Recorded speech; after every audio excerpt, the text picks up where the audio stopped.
And what does Ammon do? Everything his father Manasseh tried to tear down, he re-erected. Verse 22, he did evil in the sight of the Lord as his father Manasseh had done, and Ammon sacrificed all the carved images which his father Manasseh had made and served them. Watch what you make. All right, fathers, men, you better watch what you're making. Watch what you're building. Watch what you're giving yourself to, what you're preoccupied with, because what you do, you are erecting a monument that your children are going to worship to. And so Ammon comes and he worships at these idols that his father had erected. But he never humbled himself like his dad did. And Ammon trespassed even more. And it got so bad, he just got so wicked, he was just so decadent that the people just couldn't take it. That they just could not take it. And so what they did, some of the men in this inner circle, they conspired and they assassinated him in the castle to rid them of his evil, decadent, sinful, debauched ways. And they killed him. Verse 25, but the people of the land executed all those who had conspired against King Ammon. Then the people of the land made his son Josiah king in his place. So the executions of the king, they actually did the nation a favor. But they were executed in their deed of mercy to try to save the nation. And so now, as we wrap up, just a few moments left, an 8-year-old boy, Elijah, becomes king. An 8-year-old boy by the name of Josiah. His father has been maybe the most decadent, wicked, evil, depraved king in the history of the nation. His father had sacrificed some of his brothers on the altar of Baal. That's why he became king. His older brothers had already been sacrificed. And now he's, if not witnessed, he's heard the cries in the night that his father has been executed in the palace. Blood shed everywhere.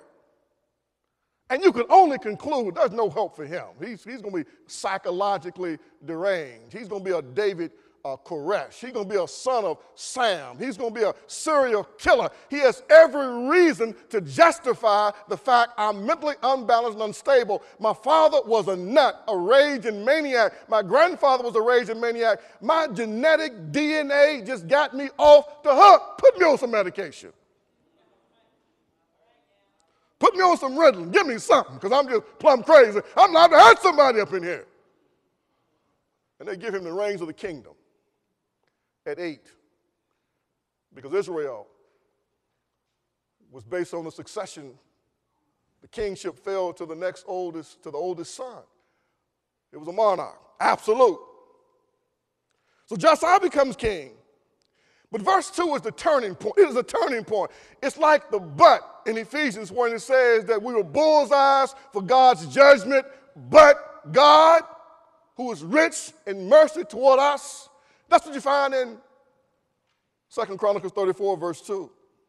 And he did what was right in the sight of the Lord and walked in the ways of his father David.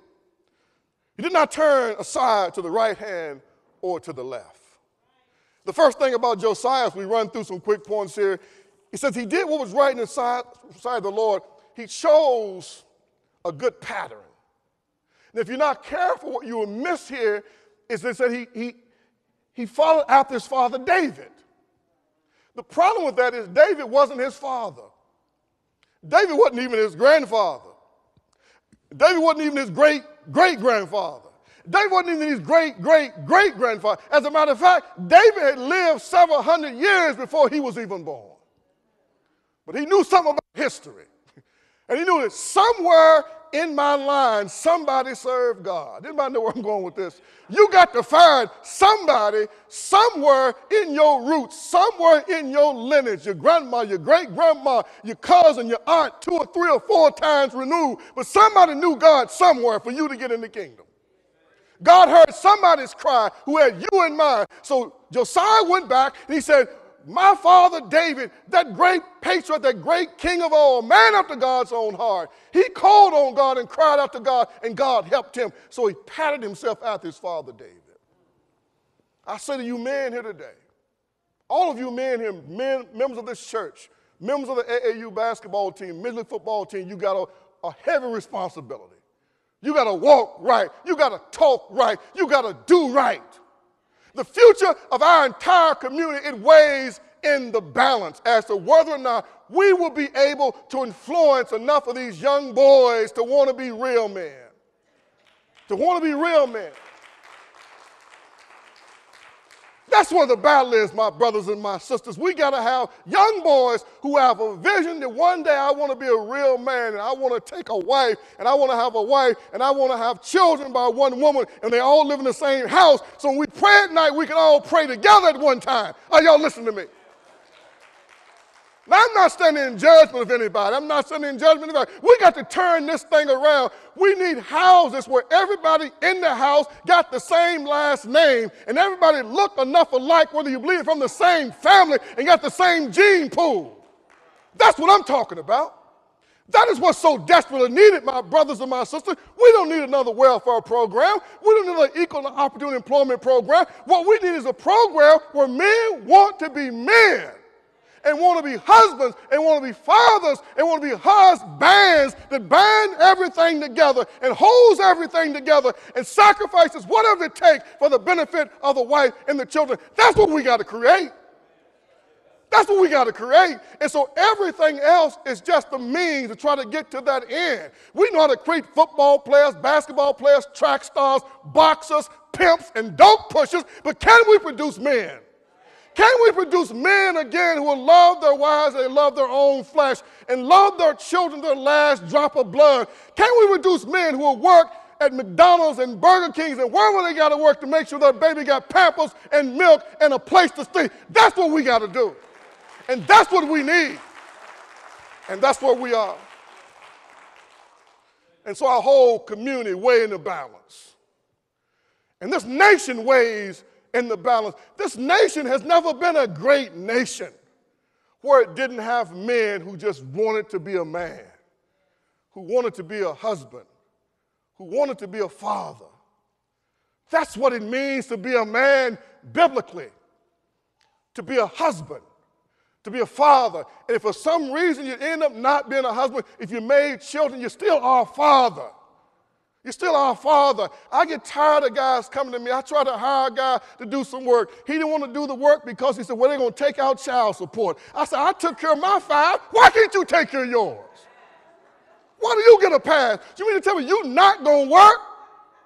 You'll let your children go without?